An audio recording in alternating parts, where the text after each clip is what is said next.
Hello guys, তোমরা কেমন আছো? আশা করি তোমরা খুব ভালো আছো। আমিও খুব ভালো আছি।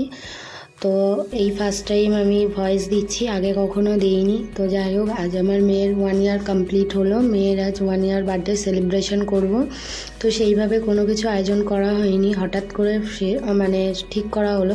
তো যাই হোক, সকাল সকাল ঘুম থেকে উঠে ফ্রেশ হয়ে গেছি। তো বাড়িতে কেউ সেরকম ছিল না, ওর জন্য তোমাদের দাদাভাই আর আমি বাজার করতে বেরিয়ে যাবো। তো বাজার করতে বেরিয়েই রেডি হয়ে দেখছি যে আমার দাদা এসে। তো আমি বললাম ঠিক আছে, তুমি আর দাদাই যাও, বাজারটা করে আসো, আমি মেয়েকে নিয়ে বাড়িতেই থাকি। আর এই রোদ্দুরের মধ্যে মেয়েকে নিয়ে বেরানো।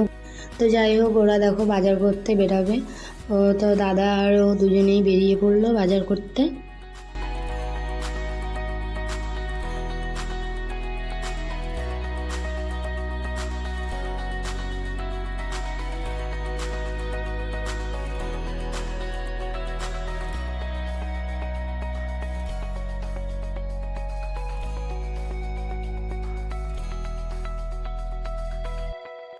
তো ফার্স্ট ওরা মাংসের দোকানে চলে গেছে। তো এই দাদার দোকানে প্রচুর ভিড় হয় আর মাংসও খুব ভালো হয়। তো দেখো ওরা কথাবার্তা বলছে কত করে কিলো বা কিছু। তা দাদা বললো 10 মিনিট দাঁড়াও, এরকম। আমরা 7 কিলো মাংস নেবো। দাঁড়াতে বলেছিল, 10 মিনিট হয়ে গেছে। এবার মাংসটা নিয়ে ওরা বেরিয়ে যাবে মুদিখানার দোকানে, মুদিখানার সদাই নিতে।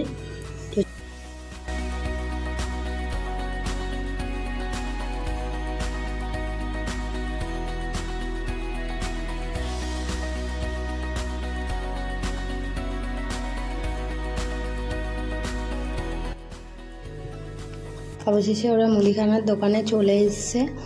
তো দোকানে আমি তোমাদের দাদাভাইকে যা যা আনতে বলেছিলাম, তোমাদের দাদাভাই সব ভুলে খেয়ে নিয়েছে। তো যাই হোক, লাস্টে ওর কিছু মনে নেই। তো ও কী করলো, আমাকে ফোনটা করে বললো আমি কাকাকে ফোনটা দিচ্ছি, তুমি বলে দাও। তা কাকাকে ফোনটা দিল, আমি বলে দিলাম কাকে এই জিনিসগুলো দিয়ে দাও। তো ওইগুলোই দিলে। অবশ্যই নেওয়াও হয়ে গেছে, নেওয়া কমপ্লিট হয়ে গেছে। এবার বাড়ির দিকে ওরা ফিরবে।